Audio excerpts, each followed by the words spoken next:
So, hi Wow Life, another video, another share guys, another POV. Yes, ano ba bang pag-uusapan natin? Walang iba kundi ang ating mga langga. Of course, Rochelle. Anyways, ano bang natutunan nyo sa mga nangyayari lately? Ano bang naiisip nyo sa mga nangyayari lately? Especially kay Dodong dahil talaga namang sunod-sunod ang araw na talaga namang sinusubok ang kanyang katatagan dito sa Sukmed, ano? Hi. Isa din talaga sa sa disadvantage kapag kasikat ka. Talagang kunting kibot, kunting ganito ganyan, yung bawat galaw mo is maraming nakabantay, maraming mga CCTV, maraming may comment ang ibang tao, no?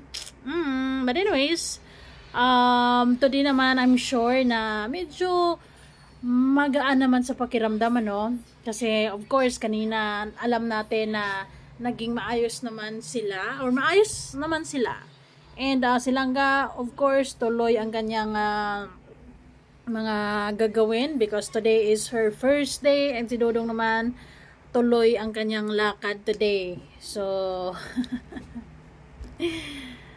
hi. Naging memorable actually yung first day of school ni Langga and yung pagkuha ni Dodong ng passport niya. Naging emotional, no? Maraming umiiyak, maraming nasasaktan, maraming nagdadamdam. But then, ganito talaga. There's always a rainbow after the rain. Parang community ng Rochelle.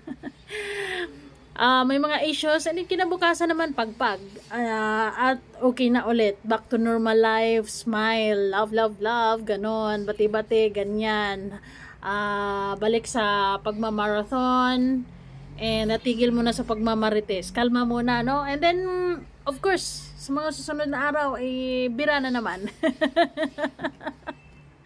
Ganyan naman ang buhay Sukmed, ano?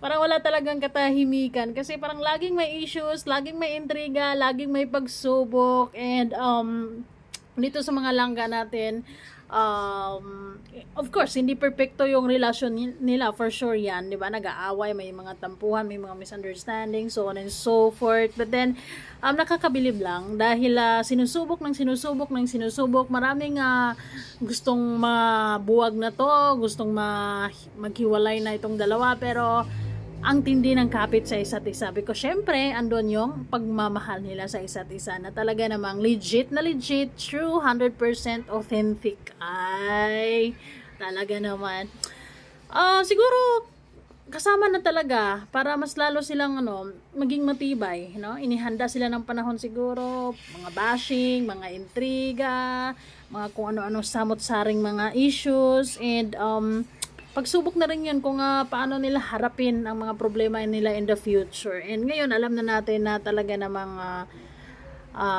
kaya nila. May mga araw na nakikita natin na mungto yung mga mata nila dahil sa mga bashing, sa mga intriga.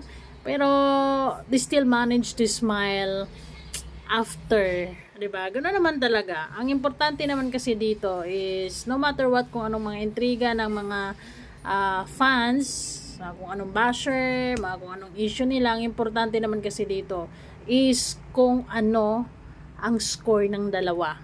Dahil pag silang dalawa kasi ang magkakaroon ng problema ay magugulo lahat. Unlike kung mga basher-basher lang yan, mga demanding lang na fans yan, mga kung anong comment lang nandyan, and then knowing na okay ang dalawa, walang problema. May problema pero very very light lang. Unlike kung silang dalawa ang mababalitaan natin na may hindi pagkakano-anak ko. Kahit mag-aanim na buwan na sila guys, hindi pa rin tayo kampante. Kahit mag-aanim na buwan sila guys, marami pa ring mga mahilig magduda. Hindi pa rin sila 100% tiwala, or actually nagtitiwala naman sila pero mabilis lang silang nadadala lang siguro sila sa mga negative thought. Negative thoughts. Anyways, ang look ni Dodong for today's video, of course, this picture, handang-handa yan para sa passport ID. And kailan ka kahapon naman yung suot niya kahapon because today is her first day of school. Of course, ang suot niya is white top. Ayun, estudyante ang peg, ganyan. So, good luck both of you guys. Medyo challenging na ang mga susunod na araw para sa inyong dalawa.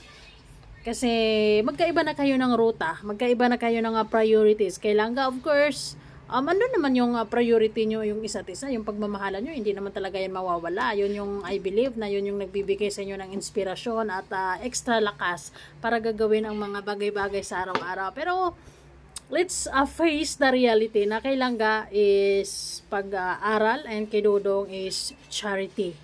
Ay nako, kailan kaya natin makikita ulit si Maya at saka si Lando? Ngayon na busy na talaga sila guys. Well, abangan na lang natin yan kung kailan sila magkaroon ng oras para kay Lando at saka kay Maya. Ang importante ngayon, maayos ang dalawa. Happy-happy lang, bati-bati lang. And that's all that matters for me. And bahala na sa mga susunod na araw kung ano na namang mga intriga. Basta yung mga intriga from VG scheme, issue sa bahay Kubo, and then yung kahapon, ayos na. Although may iba dyan na hindi pa nakaka-move on, but anyways,